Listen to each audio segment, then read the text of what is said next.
Meu filho, Meu filho, que que alegria! saudade. Hã? Saudade demais, rapaz, meu Deus do céu. Rapaz, essa É? pandemia é cruel demais, bicho. Demais, demais, demais. Essa pandemia é muito cruel, mano, mas alguns pastores aqui de Mogi, eles não me convidaram, não sei por quê, para isso. Sim. Eles assinaram um decreto semana passada e decretaram que em Mogi das Cruzes o coronavírus vai ser varrido para sempre a partir do dia 3. É verdade. É O sério? pior é que é sério. Eles não Já... me chamaram para baixo assinado, pô. Eles não me chamaram. Eu acho que eu sei por que que eles não me chamaram. Foi. Boa... E aí, da data do decreto que eles fizeram, que era dia 3 de agosto, Sim. né? Dia 3 de agosto, o coronavírus já não mataria ninguém. Da data para hoje já foram 15 que morreram. Mas, rapaz, o problema é que o Foi. problema é que esse decreto foi para alguém que não se submete a decretos humanos, né? Rapaz, você acredita nisso, cara? E os Atenção, caras.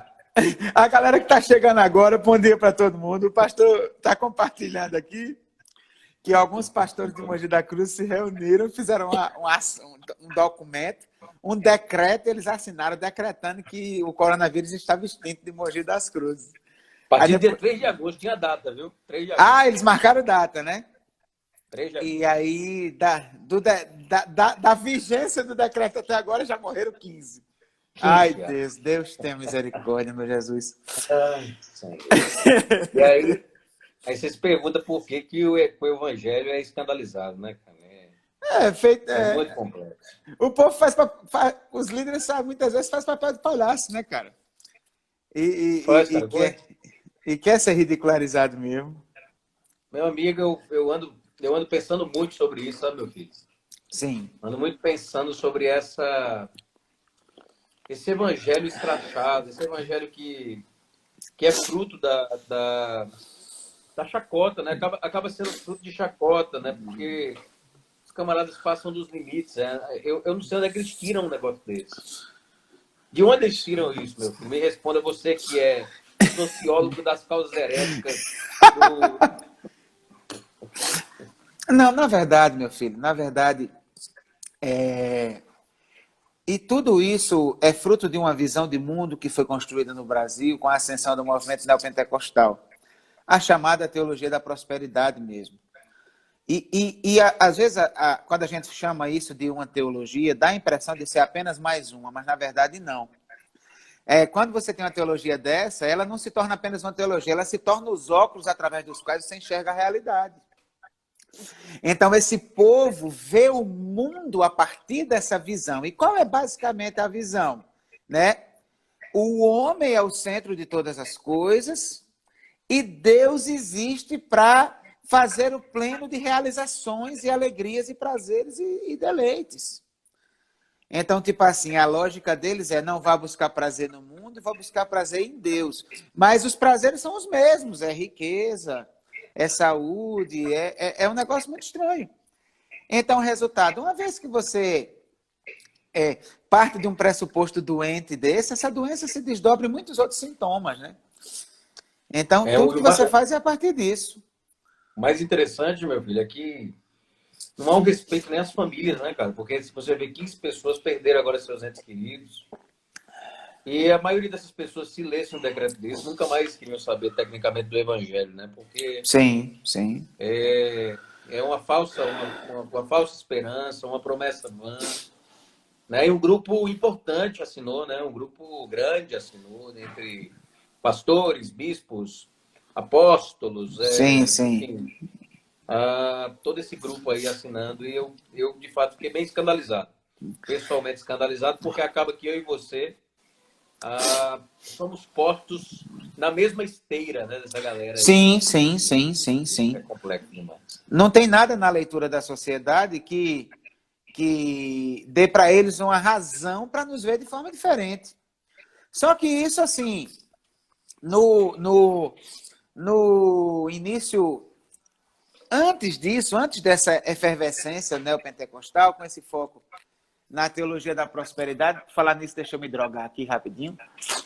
Azinho, quando você está se drogando, Azinho tá aí, né? Azinho, Azinho. Nosso querido Azinho, ó, lá de João Pessoa. Azinho, daqui a pouco vamos falar um pouquinho, relembrar um pouco o passado, viu? Fica por aí que você vai sorrir. Azinho tá aí, pastor Bruno Ramos tá aí, né? Tarcísio, pastor Tarcísio tá aí. Pastor tá Tarcísio lá na França, né? Da França. Show Tá, de já bola. devia estar dormindo, né, Tarcísio? Porque essa hora são 5 horas da manhã aí na França. É sério? É Nossa, sério. então o cara, hein? Muito bom. Mas o que acontece? A gente via, meu filho, isso aí antes mesmo dessa efervescência do movimento neopentecostal. Com o pentecostalismo clássico, já se construiu uma ideia mais ou menos parecida com isso.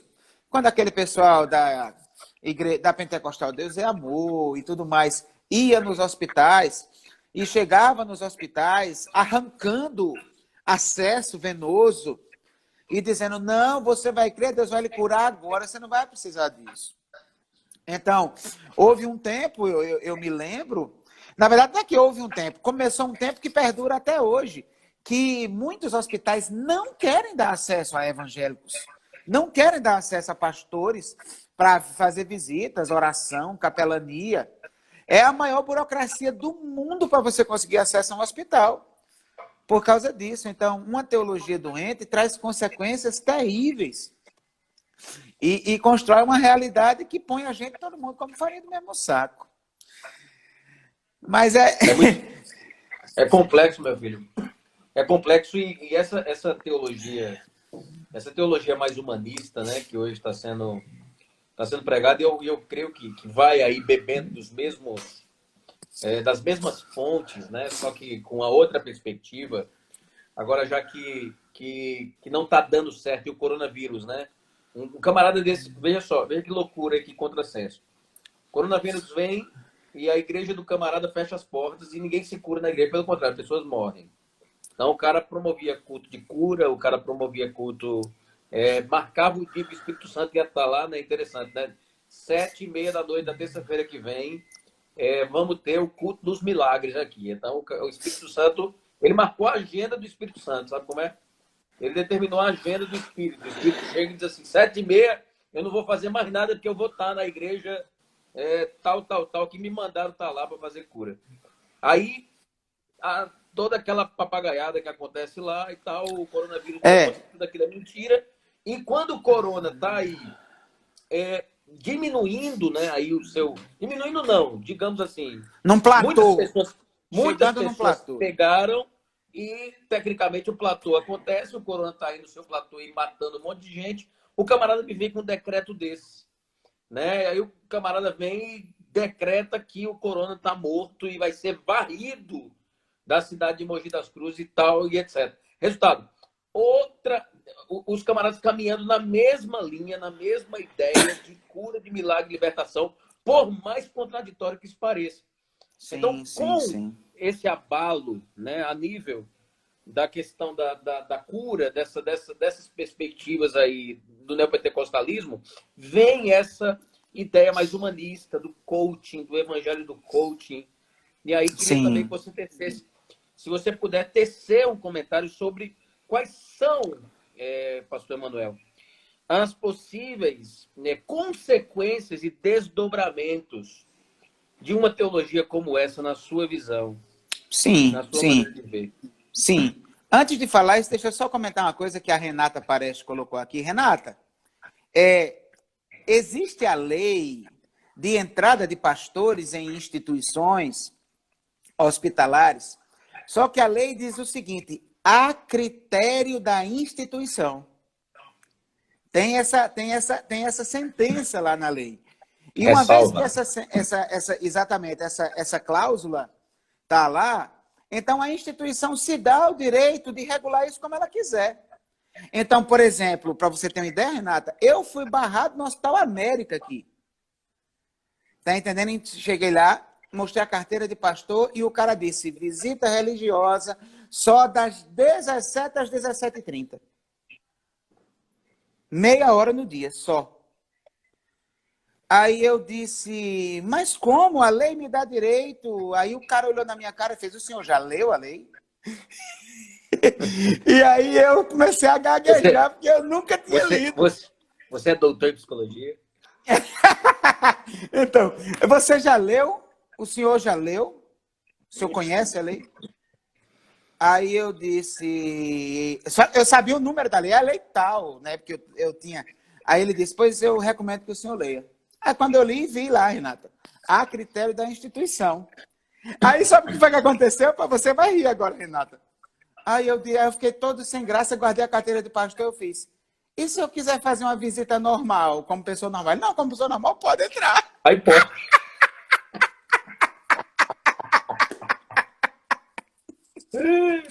Renata, você acredita nisso?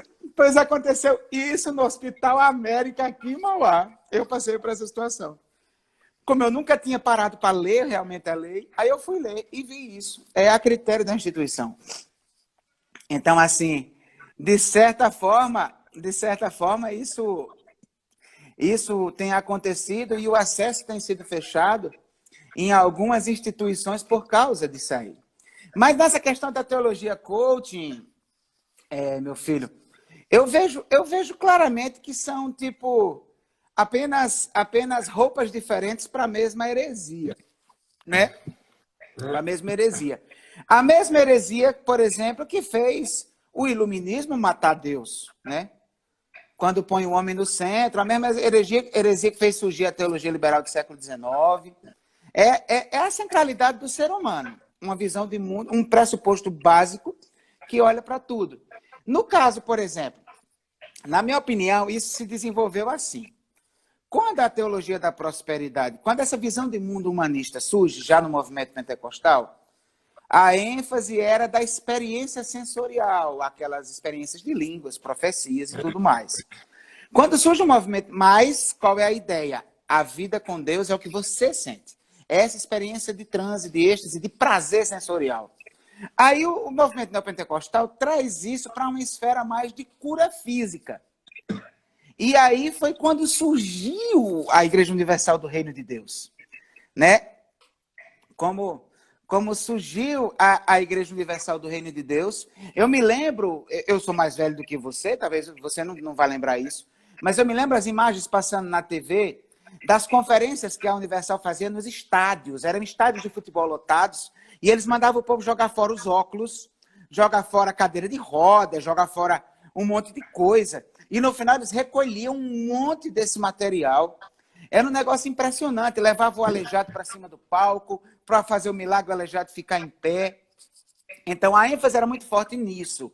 Em seguida, e nisso associado também à questão da expulsão demoníaca. Por quê? Porque um dos grandes ícones dessa teologia é um norte-americano chamado T.L. Osborne, que ele ensina, a partir de uma leitura reducionista dos evangelhos, que a doença física que acontece na sua vida é fruto da ação de um demônio. Então, o resultado. Por isso que sempre está atrelado o exorcismo com a cura. Então, esse cara traz essa leitura, mostrando aqueles exemplos das narrativas dos evangelhos, do cara que estava doente, Jesus expulsa o demônio e o cara fica curado. Tá entendendo? Uhum. Então, o resultado. Aquele demônio específico é um demônio que traria doença. Mas isso não quer dizer que toda doença seja fruto de ação demoníaca. Seja fruto de demônio, sim. Assim como, por exemplo, Tiago era surdez do cara, não sei se era surdo ou se era mudo. Tem a surdez, tem aquela mulher com espondilite, né? Tem alguns exemplos disso. Então, a filha de Abraão, né? Em Lucas, isso, exatamente. Lucas 14, eu acho. Isso, 13, exatamente. Que é a mulher até de... Acho que é de... Não, ela é filha de Abraão, né? Ela é judia. Filha de Abraão. Mas aí o que acontece? Então, esse movimento ele cresce muito forte ali e ganha muitos adeptos, porque as pessoas queriam saúde. Só que o que foi que aconteceu? A Universal ela sofreu uma mudança de eixo. A Universal, o Edir Macedo, percebeu que tem uma coisa que as pessoas querem mais do que saúde, que é dinheiro. E a ênfase passou para a prosperidade financeira. E ele viu que não somente isso atraía mais as pessoas, mas isso atraía mais pessoas de classe mais elevada. Então, promoveu a membresia da Universal, que era toda mais de pessoas mais carentes, pessoas mais pobres. Então, para ele arrecadar muito dinheiro, ele tinha que ajuntar muita gente nos estádios. Aí ele mudou um pouco o foco e, com isso, ele atraiu novas pessoas. Vem corrente dos empresários, essa coisa toda. E aí, resultado. Com isso, ele meio que deixou um pouco de lado a atenção daqueles que precisavam desse outro cuidado, que eram as pessoas mais pobres, mais carentes, e focou nesse novo, digamos assim, nicho de mercado. Aí o que foi que aconteceu? Uma vez que esse nicho ficou aberto, um bispo dele, que tinha uma posição elevada na hierarquia, percebeu, é aí que eu vou entrar, vou pular fora, vou pôr a minha igreja, que foi o Valdomiro. Então, o Valdomiro é o que a Universal era no início. E eles meio que têm uma clientela de perfil diferente, né? Então, resultado, você precisa... Tudo está centrado em você. Primeiro, nas suas experiências sensoriais, depois na sua saúde física, libertação de demônio, depois nas suas finanças. A teologia coaching simplesmente aplicou esse princípio em outra área da vida, que é a cura das emoções. A questão, o foco deles é o quê? A depressão, é a tristeza, é o pânico. Então, resultado, porque eles perceberam que muita gente, havia uma grande fatia de pessoas com dinheiro, com saúde física e infelizes. Né? Existe muita gente assim. Então, eles atacaram nessa perspectiva. Olha, porque você tem valor, porque você é importante. E aí eles começam uma narrativa que, na minha leitura, é como uma droga. Ela entorpece você. É uma mentira que lhe entorpece, lhe dá uma sensação, você chora. Acontece uma catarse naquele momento, da reunião, do culto, né? Mas depois que aquilo passa, a verdade volta à tona. E qual é a verdade essencial do universo? Você é uma merda. Desculpa o termo vulgar, o pessoal que está assistindo, né? Mas a verdade essencial do universo é essa. Você é um pecador, cara. Então, quando você se acha, eu sou pequeno, eu não sou nada, eu me sinto insignificante, eu me sinto muito ruim. Isso tudo é verdade. O seu coração está lhe dando a real. Está entendendo? E aí, o que é que o evangelho traz? A teologia coaching quer lhe convencer do contrário. Só que como lá no íntimo você sabe que isso não é verdade, aquilo lhe entorpece por um tempo, mas depois você se deprime de novo. Por que tem tanta gente com depressão, refém de psicoterapia humanista e que nunca sai daquilo? O cara passa 20 anos, escravo de psicoterapia humanista e nunca sai daquilo. Porque você tenta curar a pessoa com uma mentira, fazendo ela se sentir inocente, transferindo a culpa dela para os outros. Você é assim porque a sociedade lhe fez assim, porque seu pai não lhe deu amor, porque sua mãe não lhe deu isso, aquilo, outro. E, cara, mentira não liberta ninguém. Jesus foi enfático, o que liberta é a verdade. Então, a grande questão é que o evangelho é completamente diferente disso, porque o evangelho diz, você está se sentindo inferior, você está se sentindo um nada, você é isso mesmo. Mas a boa notícia é que mesmo você sendo isso, Deus amou você. E ele enviou o filho dele para pagar o preço, para que através do morte do filho dele, ele não olhasse mais você com base naquilo que você é, mas com base naquilo que o filho dele é. Porque assim, meu filho, uma coisa é você ter noção de que você não é nada. Outra coisa é esse nada se desdobrar a uma melancolia excessiva, a um comportamento de alta ansiedade, o cara ficar trancado no quarto, uma depressão, né, oriunda desse tipo de inquietação, de tristeza. Sim. Então, fale um pouco sobre isso, meu filho, porque eu acho que isso é necessário.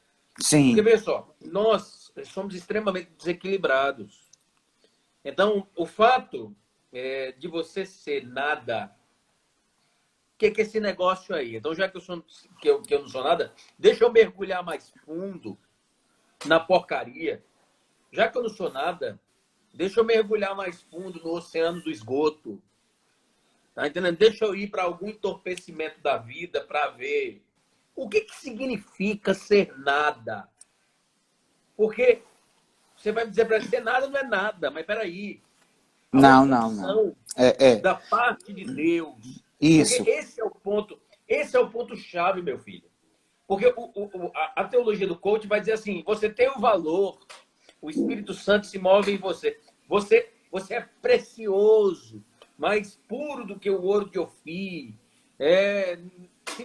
Se ninguém está olhando para você, Deus está te vendo. E Deus está dizendo, vai. Então, a minha pergunta é bem simples. O que é ser nada e como equilibrar-se, como viver a vida numa perspectiva real de ser nada e, ao mesmo tempo, viver para fazer a imagem de Deus, a face de Deus conhecida. Então, eu creio que esse equilíbrio é interessante, sabe? Sim. Na minha opinião, a questão não é tipo, já que eu não sou nada, eu vou me afundar ainda mais no nada. Tá entendendo? Na minha opinião, quem se afunda no nada é porque no íntimo ele está num processo de rebeldia. O problema é de aceitação mesmo. Eu não aceito a minha posição. Você está entendendo? E em relação à questão da depressão, essas coisas que vêm em função do nada, na minha opinião, você precisa fazer a pessoa deixar de querer encontrar significado na vida dela a partir de quem ela é em si mesma.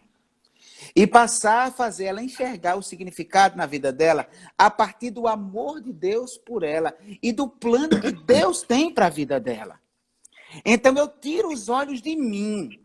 Sabe, o meu problema, na minha opinião, a doença fundamental da humanidade é ser cheia de si mesmo. E a cura da humanidade é se esvaziar de si mesmo e se encher de Deus. Essa é a minha opinião. Cara, eu sou um exemplo disso. Você me conhece há muito tempo. Esse é o ponto, meu filho. Porque eu acho que falta nessa dialética, e aqui vai uma crítica à dialética reformada atual, essa dialética dos termos do evangeliquez, né? Essa coisa do viva para a glória de Deus, né? Essa coisa do você é justificado, você é glorificado, houve propiciação pela sua vida. Enfim, são todos termos bíblicos e teológicos, mas que não significam muito, entenda a minha expressão, no nível de comunicação do emissor ao receptor. Parece que o veículo falha na comunicação. E essa tem sido uma grande indignação no meu coração como pastor, sabe? É como se a gente tivesse voltado à Igreja Católica. É como se a gente tivesse voltado a uma missa em latim. Só que em português. Sim. A missa é em latim. Mas em português, por mais paradoxal que isso pareça, porque veja o que você está me dizendo agora. Você me disse agora, olha, o lance é mudar o vetor. O lance é uma mudança vetorial. Né? Eu tenho uma seta apontada para mim, agora eu aponto a minha seta para Deus, para os propósitos de Deus sobre a minha vida. A pergunta que eu faço é, então, a minha vida está apontada em torno de mim mesmo e eu estou dominado pelo quê? Eu estou dominado em mim mesmo. Eu quero dinheiro, eu quero casa, eu quero posses, eu quero glória aqui na terra, eu quero os primeiros lugares, eu quero a primazia. Agora me responda, e o que é o plano de Deus? O que Deus deseja para mim? Tá entendendo? Então, eu quero inverter esse vetor. Eu posso ter uma casa e viver o plano de Deus. Eu posso ter um carro e viver um plano de Deus. Eu posso me casar e ser feliz. E fazer sexo e viver o plano de Deus. Como é que a gente lida com todas essas emoções e com todos esses desejos? Essa é uma questão interessante. Na verdade, você entrou meio que num caminho que vai nos levar para o outro lado da gangorra. A gente estava na ponta de cada gangorra, né?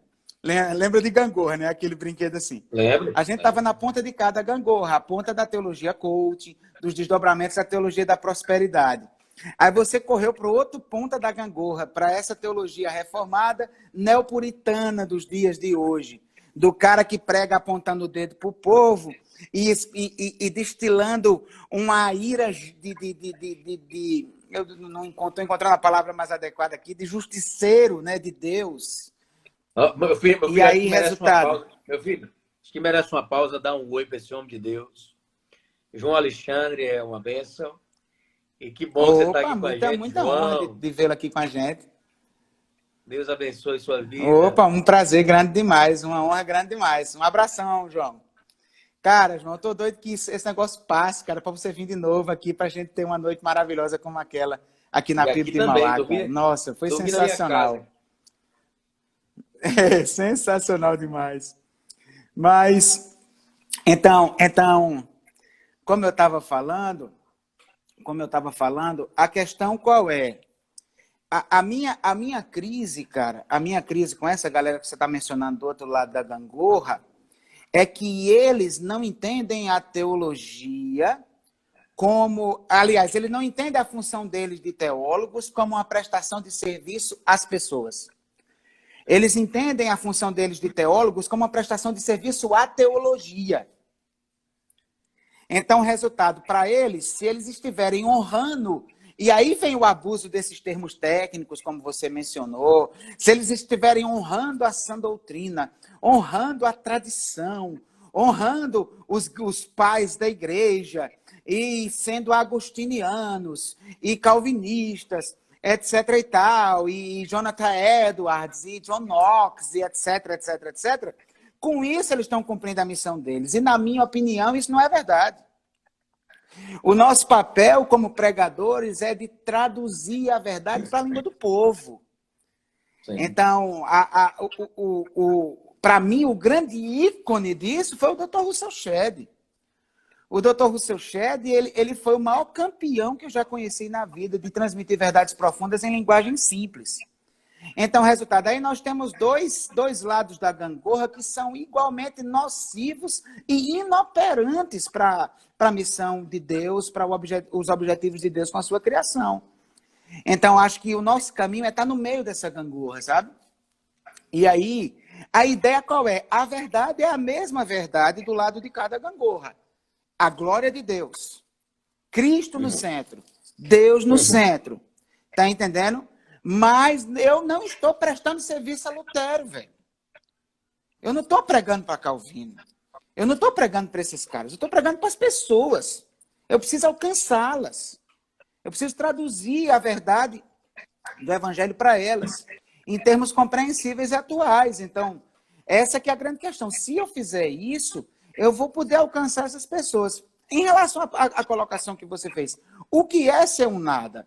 Cara, ser um nada é ter a nossa mente, a nossa língua, o nosso corpo, nossas intenções corrompidas pelo pecado. Isso é ser um nada. Tá entendendo? É ter uma inclinação para fazer a vontade do meu coração e não a vontade de Deus. É ter uma inclinação para transgredir a lei de Deus. Tá entendendo? Ser um nada é ser casado com uma mulher, mas não me contentar com ela. Querer mais, querer outras, nem que seja nos meus devaneios secretos da mente. Tá entendendo? Ser um nada é isso. E isso me torna indigno. Tá entendendo? Só que eu não posso, para me sentir em paz nessa vida, querer negar essa verdade. Pelo contrário, eu preciso aceitar essa verdade e me fascinar com a beleza de um Deus que, apesar dessa verdade, de quem eu sou, me escolheu, cara. Me amou. Tá entendendo? Pagou um preço alto para me abraçar. E uma vez que ele me abraça, eu sou dele. E agora eu tenho algo novo, eu tenho o Espírito dele em mim. E aí sim eu posso dizer, você tem um valor, o Espírito Santo se move em você. Tá entendendo? Mas o meu valor não é naquilo que eu sou em mim mesmo, mas aquilo que de Deus existe em mim. Então, qual é a grande dignidade do ser humano? É a imagem de Deus. O pecado corrompe essa imagem. O que é que o Espírito faz? Reconstrói essa imagem. Segundo aos Coríntios 3,18. Como por um espelho somos transformados de glória em glória à sua própria imagem, como pelo Senhor o Espírito. Então, o Espírito está operando essa obra de reconstrução da imagem. E a minha dignidade, ela cresce na medida da minha santificação. Só que quando eu olho para frente, eu vejo o quanto de estrada ainda tem, então eu continuo de nariz para baixo. Continuo humilde, não quero ser melhor do que os outros. E assim vai nesse progresso. Mas eu sou feliz. Por que eu sou feliz? Porque Deus basta para mim. A beleza de Deus, a santidade de Deus basta para mim. A dignidade de Deus basta para mim. A beleza de Deus basta para mim. E saber que Ele está me comunicando isso de volta por meio do seu Espírito me eleva. Sabe? Então para mim, isso é a essência da felicidade. Cara, eu não conheci ninguém que tivesse um histórico de complexo, de falta de amor próprio como eu, velho. Eu não estou dizendo que não tem, eu estou dizendo que eu não conheci. Tá entendendo? A minha vida foi... Eu sempre me achei uma porcaria. Eu chorava diante do espelho olhando para mim. Tá entendendo? Eu vivi essa experiência várias vezes. E até em momentos depois de crente, que a minha maturidade cristã ainda não estava construída, na verdade ela ainda está sendo construída, mas eu estava bem menos maduro do que eu sou hoje. Situações que eu sofri rejeição de meninas dentro da igreja. Tá entendendo? E que aquilo me fez afundar de novo naquele mar de autopiedade. Você tá entendendo? Sim. Só que a grande mudança, o grande flash da minha vida que me trouxe paz, foi justamente perceber, cara, não é o que eu sou. É aonde Deus me coloca. É o que de Deus existe em mim. É o que Deus é. E a obra dele na minha vida, ele me quer. Dá licença, ele me quis. E ele está me mudando, e ele está me melhorando. E eu quero fazer a vontade dele.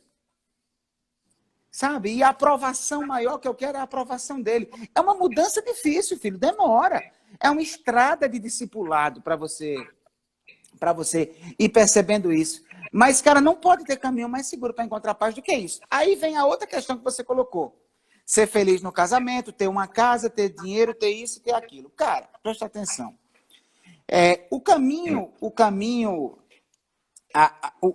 O outro problema que a gente tem, na minha leitura, é que é a herança do catolicismo romano que tem no Brasil, que faz essa separação entre sagrado e profano. Essa é outra tragédia na mentalidade cristã dos nossos dias. Porque a gente tem muito essa tendência de falar do que é sagrado e do que é profano. E aí, resultado, o cara tem um dom para tocar. Se ele toca uma música de Djavan, é pecado. Se ele toca uma Senhor, né? Se ele toca Dignas de Glória, aí está tocando para Deus. É de Deus. Exatamente. Essa aí me permita, essa aí é adoração. Exatamente. Essa aí, você cantou é adoração, porque adoração é música lenta. Ainda tem mais essa. Aí, vê só. Aí outra coisa, se o cara é um advogado, o cara tem uma profissão secular. Mas se o cara é pastor, ele recebeu um chamado. Né? E aí toda essa construção dualista. Se o sujeito trabalha numa empresa, sei lá, o sujeito está lá trabalhando no setor pessoal de uma empresa, aqui em São Paulo, ele é um trabalhador. Se ele vai para a África pregar o evangelho, é um missionário.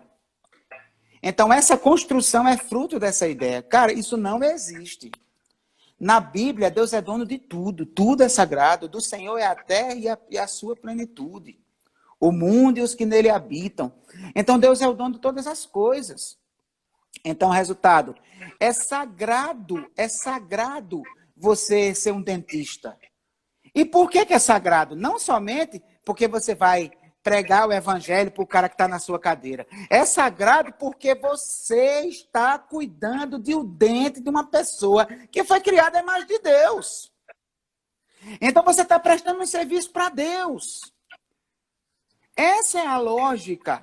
Então não é apenas evangelizar no consultório dentário, é ser um excelente dentista para fazer excelentes restaurações, excelentes tratamentos de canais, excelentes implantes dentários.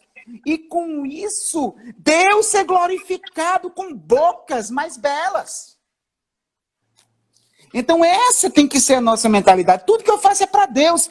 Cara, eu tenho uma loja de carro. Tem coisa mais de Deus do que uma família chegar lá e você ser um instrumento para fazer eles ficarem mais felizes saindo com um carro novo da loja, cara? E aquele carro novo tá lá, o pai, a mãe, os filhos, e todo mundo curtindo o carro novo, e aquilo marca a história daquela família. Isso é adoração, isso é culto. Meu filho, Essa precisa ser meu a filho, mentalidade. no que você tem falado, tudo que você está falando hoje, que nós estamos conversando aqui hoje, no meu ponto de vista, coisas que a igreja se omite muito em falar, sabe? Mas você tem toda a razão. Você tem toda E a razão. a igreja, na minha concepção hoje, né? E aí a gente começou nossa conversa hoje falando de um grande desserviço da igreja, né? Um Sim. decreto que varre o coronavírus de um lugar, isso é mais um desses desserviços. Nem me chamaram para reunião. Aí. Eu tô achando que você tá magoado, viu? Eu tô achando que você tá magoado porque não foi convidado. Tô achando. Porque se eu tivesse lá, não ia ter decreto. Aí aí chega um assunto como esse, né? Como você diz, olha, comprar um carro promove essa glória, né? Comprar um carro. Sim.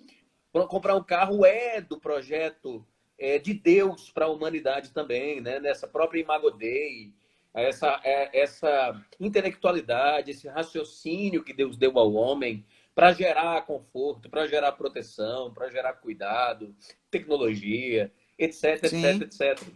E essa visão, né, que a Igreja Católica empresta de Durkheim, nessa visão do sagrado e do profano, essa visão ela interfere em áreas que por muito tempo a Igreja considerou pecaminosa, como por exemplo o sexo, né? A questão do sexo em si. Você vê tantos casais sofrendo na sua sexualidade porque eles entendem nessa sexualidade que essa sexualidade é pecaminosa, que Deus não se agrada com esse negócio, que Deus não enxerga esse negócio, as próprias brincadeiras, né? A piada, aquilo que é engraçado, como é que você fala uma piada num púlpito, que é um ambiente em que Deus gosta de todo mundo triste e tal. Então essa separação de sagrado e profano parece que ela tá arraigada, eu acho que essa é a palavra, em cada ponto da vida do ser humano e desse ser, desse homo hierárquicos, né, para usar a expressão desse homem da Idade Média, que se relaciona com Deus, e Deus interpõe certos sofrimentos na vida dele, ou certas visões erradas a respeito de sua vida. Meu filho, eu vejo muita gente sofrendo nesse sentido, a respeito de uma sexualidade, da falta de uma sexualidade saudável. O camarada gosta, por exemplo, de uma banda, né? Ele gosta da Sandy Júnior, né? Para usar o exemplo de mim mesmo, né? Que gosta de Sandy Júnior.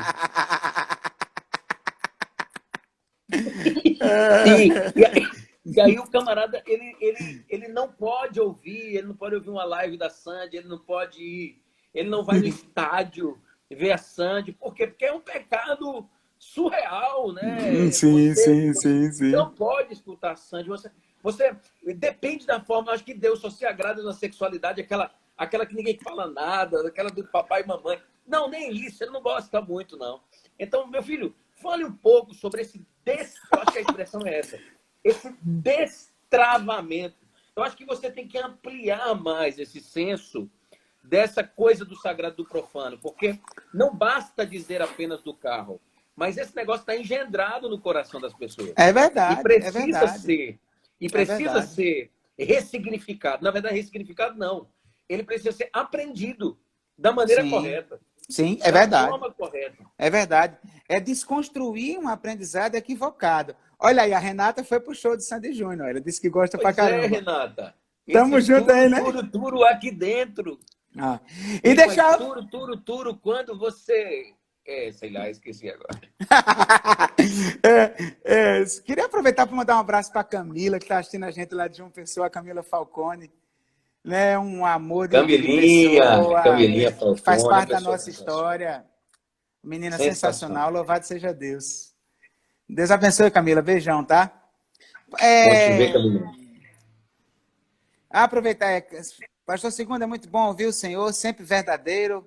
Gosto de Sandy Júnior também, mas basta o pastor dizer que a galera começa a se revelar, né? A chuva cai, o frio desce, mas aqui dentro predomina esse amor que me aquece.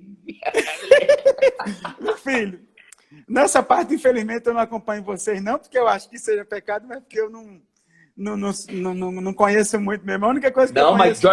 Mas George A única Benson coisa é com que eu você conheço mesmo, meu filho. lógico. George Benson é com você mesmo e eu fazendo sax embaixo aqui, o saxofone. Na verdade, assim, de Sandy Júnior eu só conheço aquela poesia famosa: vamos pular, vamos pular, Vamos pular, vamos vamos pular, vamos pular. pular. Exatamente. E quem não sabe sentir essa magia, transforma qualquer lugar em agonia. Aqui, ó. Um abraço para a família Magalhães, de Ilhéus, na Bahia, está assistindo a gente. Olha que coisa legal. Beijo, Ilhéus. Deus abençoe muito. Então, meu filho, olha só. Isso é uma questão que tem raízes filosóficas, né? Na verdade, assim, a teologia católica romana, ela é uma teologia muito mais filosófica do que escriturística, né? Os pais da igreja, Agostinho em especial, eles são muito influenciados pelo neoplatonismo, né? Eles são muito influenciados pelo neoplatonismo. Então, essa dualidade da matéria e do espírito, isso é uma coisa muito, muito forte, né? Então, o João está dizendo, vamos pular, é corinho de fogo. Mas, não pode dar batista, então, viu, João? Então, assim, essa dualidade da matéria e do espírito é uma coisa muito forte nisso. E aí, resultado, tudo que envolver a vida material é relegado a um nível inferior, a um nível de maldade, de sujeira, porque o mal está na matéria, né? O gnosticismo, ele traz essa ideia. E essa mentalidade neoplatônica é muito forte. Não é à toa, na Idade Principalmente Média... o ascético, né? Exatamente, era isso que eu ia dizer. Não é à toa, na Idade Média, o desenvolvimento do monasticismo, né? Então, aquele movimento ascético dos padres confinados em mosteiros, aqueles frades, etc. e tal, longe dos prazeres da carne, né? Quando, na verdade, cara, a resposta de tudo está na Escritura. A resposta de tudo está A resposta de tudo está na revelação. Está no mundo que Deus criou. Cara, você vai para Gênesis 2, Gênesis 1 e 2, na verdade. O que foi que Deus deu para o homem, cara? Cara, tem muitas coisas impressionantes ali. Deus não estava preocupado apenas em um homem comer para se alimentar. Era o prazer de comer. Eram frutas boas para alimento. Deus não estava preocupado somente em árvores que dão comida. Deus estava preocupado com a paisagem. Árvores agradáveis aos olhos. Né? Então, Deus preocupado com a paisagem, o lazer, a comida. Então, o sexo, cara, ele é um instrumento de Deus. Deus mandou o homem fazer sexo. Né? Quando ele manda Adão e Eva, criados à sua imagem, no capítulo 1, que é se multiplicarem, encher a terra, a não ser que a gente acredite na cegonha, Deus estava mandando eles fazerem sexo. E naquele mesmo capítulo que encerra dizendo, e viu Deus tudo quanto havia feito, e esse que era muito bom. Né? Você que é muito melhor do que eu nisso, o hebraico tov, que não tem só esse sentido do que é gostoso, mas é o sentido do que é correto, né? Do que reflete o caráter de Deus. Deus é bom e o que ele cria é bom. Então, o resultado do sexo é bom, o sexo é correto, o sexo é justo, o sexo é santo. Mas, de fato, essa separação de matéria e de espírito que influencia a teologia católica é a base do ensino que vai ser ministrado. E isso afeta os evangélicos, cara. No passado, casais idosos evangélicos, que quando era semana de ceia, não podia ir para a cama, não podia fazer sexo. E às vezes não aguentava, e quando chegava no domingo, recusava os elementos. Que se achavam indignos porque tinham tido relações sexuais dentro do contexto santo, do leito imaculado, como diz Hebreus capítulo 13. Tá entendendo? Cara, um leito que não tem mácula, né? Mas para eles enxergam mácula. Idosos, pessoas antigas. Por exemplo, eu vi uma vez uma ovelha minha, uma idosa, batendo no peito, orgulhosa, dizendo, nunca vi meu marido nu. Ou seja, uma virtude, uma grande virtude para ela. nunca ter visto o marido nu. É engraçado pra gente. Mas isso é fruto exatamente dessa mentalidade. Isso é um equívoco. Um casal glorifica a Deus quando tem uma noite tórrida de amor abençoado pelos laços do matrimônio. É culto. Orgasmo é culto a Deus. Quando está dentro da bênção dos laços do matrimônio. Então, esse é o tipo de coisa que precisa ser ensinado. Eu tenho me esforçado para ensinar isso à igreja. Amém. Né? Amém. Tenho me esforçado para fazer as pessoas perceberem isso. O dinheiro, por exemplo. O pecado na Bíblia é o amor ao dinheiro. Você fazer do dinheiro o seu Deus, o alvo último dos seus esforços, da sua existência. Mas o dinheiro é visto na Bíblia como bênção de Deus. É visto na Bíblia como bênção de Deus. Então, a bênção do Senhor enriquece, diz Provérbios. O dinheiro, a riqueza material é colocada em Provérbios no paralelismo com a vida e a honra. Então, aquele que é fiel ao Senhor, ele abençoa com riqueza, vida e honra. Então, no mesmo padrão de dignidade. Então, se enriquecer licitamente é bênção de Deus. Comprar uma casa na praia para ir com seus filhos é bênção de Deus. Viajar para o exterior, seja lá para onde for, para o Rio Grande do Sul, ou para o interior de São Paulo, ou para a praia, para o litoral. Contratar uma semana de hotel para ir com a sua família. Comer bem, tomar banho de mar e celebrarem a Deus, reconhecendo tudo aquilo como dádiva dele. Isso é culto. Isso é culto, cara. É muito louco, né, meu filho? Porque sim.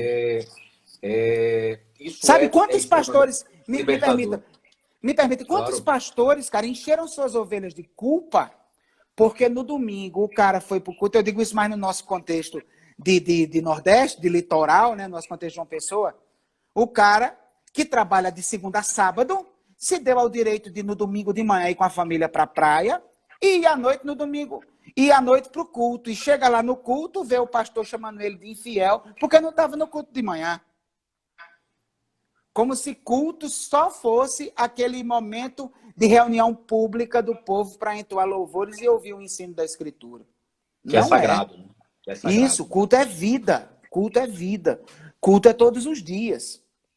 Então, essa percepção, de fato, é importante. E aí é que a gente encontra esse caminho de equilíbrio, né? Uma teologia centrada em Deus, mas percebe Deus como Senhor de todas as coisas e que você o glorifica quando exerce bem a sua profissão, quando trabalha dignamente, enriquece, proporciona uma vida melhor para a sua família, quando ajuda o necessitado, quando cuida do pobre, quando dá um bom conselho espiritual para um amigo que está passando um momento difícil. Então, é a junção de todas essas coisas. O conjunto da sua vida por inteiro. Quando você compra uma picanha e vai para Mogi das Cruzes fazer um churrasco no quintal do amigo. Passa logo, passa logo. Passa logo. Meu filho, é interessante, né? Porque o bate-papo ele já está terminando, né? Ele passa muito rápido. É verdade. Mas a gente fez todo esse desdobramento, todo esse nosso corpo, né, de diálogo, ele foi para responder a pergunta: quais são os desdobramentos de uma teologia que olha para o homem? Sim. Né? Então, veja, olhando para Deus, se satisfaz e se destrava, se liberta de vários cadeados, de vários grilhões, de várias prisões. E o que é o resultado da teologia coaching quando o homem propõe que a solução está nele mesmo e tecnicamente está dizendo aí assim, aí você se liberta. Né? Então, qual que seria o desdobramento? Eu acho que essa é a grande questão. O desdobramento, cara, é que você está falando de alguém que está buscando solução nessa teologia coaching, é isso? O coaching. Qual é o resultado? O que nós veremos, pastor Emanuel, nas próximas gerações, que serão frutos da teologia coaching, infelizmente? O que nós veremos? Cara, nessa geração?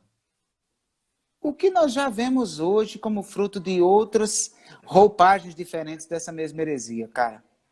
Tá entendendo? Pessoas iludidas achando que são crentes, pessoas que acham que têm vida com Deus, que acham que são igreja e que estão satisfeitas naquilo. Sabe? Uma igreja que o Senhor está a ponto de vomitar. Sabe? Então, assim, eu vejo que, na verdade, são apenas desdobramentos, sabe? Você só muda a roupa, mas é a mesma essência, com roupagens diferentes. Então, no futuro, nós vamos ter pessoas dependentes disso, porque, na minha opinião, não quero entrar aqui no mérito da intenção do coração de quem faz, Deus não me autoriza a fazer isso, mas se eles têm essa intenção ou não, eu não sei. Mas na prática, essa teologia, essa pregação é uma pregação de cabresto, porque você torna as pessoas dependentes de você. Elas precisam disso semanalmente. É uma droga mesmo, isso causa dependência. E aí, resultado, são pessoas aleijadas espiritualmente, só que isso não é privilégio somente do coaching, é já outras coisas, essas certas ideias de igreja em célula. Eu não estou aqui criticando a ideia da igreja ter células, mas certas ideias, certos pacotes de igreja em célula já têm feito isso. Aquela história do meu pai espiritual, e que você não pode começar a namorar se seu pai espiritual não autorizar, e você não pode dar um passo sem perguntar ao seu pai espiritual, e resultado, você está formando pessoas para andar eternamente de muletas. E quanto mais essas pessoas dependem de você, melhor fica para você, sabe? Como um dominador de rebanho. Então eu vejo isso, eu vejo uma dominação se perpetuando. Essa dominação acontece nas igrejas neopentecostais das mais variadas formas. Né? E não é à toa que nesses círculos, um dos pecados mais graves é o da rebeldia. Você não pode questionar o líder. Se você disser não concordo com uma coisa que o líder disse, esse líder e as pessoas não vão dizer, mas por quê? Vamos encontrar, vamos dialogar. Não. Como você pode dizer uma coisa dessa? Né? Você está influenciado, você está sendo oprimido, você está sendo instrumento do diabo, do inimigo, coisa desse tipo. Né? Justamente por quê? Porque existe uma dominação de rebanho que perpassa todas essas formas diferentes dessa teologia. Então, os desdobramentos, para mim, na prática, é essa. Pessoas que acham que são crentes, mas que não têm a menor relação real com Deus na sua vida pessoal. Não tem essa oportunidade de ouvir o Senhor sem intermediários. Sabe? Então, é isso que eu vejo. E aí são pessoas fracas, que vão ser levadas para um lado e para o outro, por qualquer vento de doutrina. Mas o que é legal? Eu vejo que, mesmo com tudo isso, existe hoje também um despertar, tá entendendo? Um despertar para uma verdade do evangelho, até por meio desses caras que a gente critica, dos neopuritanos, você tá entendendo? Porque, apesar de tudo isso, muitas pregações desses caras, de fato, são exposições fiéis da Escritura. E aí, resultado, o mínimo que acontece é um cara ver aquilo, se chocar, porque ele nunca teve aquilo, e ele querer uma igreja em que ele encontra exposição da Escritura. Aí é esse cara que vai parar na sua igreja, lá em Mogi. É esse cara que vem parar na minha igreja, em Mauá. O Augusto Nicodemos é meu pastor auxiliar, porque eu não lhe contei, entendeu? Ele é meu auxiliar. A função dele é evangelista de crente. Missionário de Mauá. Ele é meu missionário evangelista de crente. Ele ganha os crentes no Facebook, aí os crentes vêm para a minha igreja. Tá entendendo? Mas então eu vejo, sabe? Eu vejo isso. E muitas pessoas vêm desses círculos. Porque se você parar para pensar, nessas igrejas, a pregação não é um projeto seriado de ensino da Escritura para lhe tornar uma pessoa madura na fé. Não. A pregação é o momento para direcionar a igreja na visão. Essa é a mentalidade desses caras. Pode prestar atenção. E aí, resultado, o que eu ouço de pessoas que vieram dessas igrejas para a minha igreja, né, de pessoas que vieram dessas igrejas para a minha igreja, é dizer, pastor, lá não importava qual era o texto bíblico que ele lesse, porque o que ele ia dizer era a mesma coisa de sempre. E eu achava que aquilo era pregação, só que aquilo não me supria. E aí eu vim aqui visitar a sua igreja um dia, eu ouvi a sua mensagem. Nessa mensagem eu aprendi o que eu não aprendi em 10 anos de crente. Não é porque eu sou bom, não. É simplesmente porque eu tentei ensinar a Bíblia para formar a pessoa um crente maduro. Só isso. Coisa que não existia lá. Meu filho, entrou nos 2 minutos finais aqui do nosso papo. Tá? Então, assim... Dá vontade de ficar mais um pouquinho, não dá não? Passou rápido, não foi? Passou ligeiro demais. Não, sempre que a gente tá junto é gostoso demais, meu filho. É bom demais. Ô, meu filho, a honra foi toda minha, meu filho. Você é precioso demais. Eu aprendo muito com você. Tá entendendo? Com essa sua... Nem preciso dizer. Com essa sua mentalidade, com essa sua ousadia, com esse seu empreendedorismo espiritual. Você é um cara corajoso. Você é um cara que olha para frente, é um cara que vai com toda a força, tá? E assim, quando eu quero ser que nem você quando eu crescer. Meu filho, eu acho que se o Brasil tivesse 2 Emanuel Shoa, não dava para o Brasil, não dava para o Brasil. Acho que você é uma dessas bocas no Brasil, talvez do mundo, né? Daqui a pouco, que falam do evangelho verdadeiro, que clamam no deserto e que inspiram muita gente, inclusive a minha vida, a vida da minha família. Para mim é uma honra conviver com você literalmente em 20 anos já. Amém. Já aprendemos muito, já viajamos muito, já choramos juntos. E eu tinha plano de lembrar coisas do passado nessa conversa aqui, e nem deu tempo. Mas a gente vai fazer o seguinte, falta 20 segundos para acabar, né? Então a gente vai fazer o seguinte, a gente vai encerrar, tá? Mas daqui a 15 dias a gente vai conversar de novo. Já está marcado. É você de novo. E aí a galera fica com gosto de quero mais. Então, um beijão, gente. Deus abençoe vocês.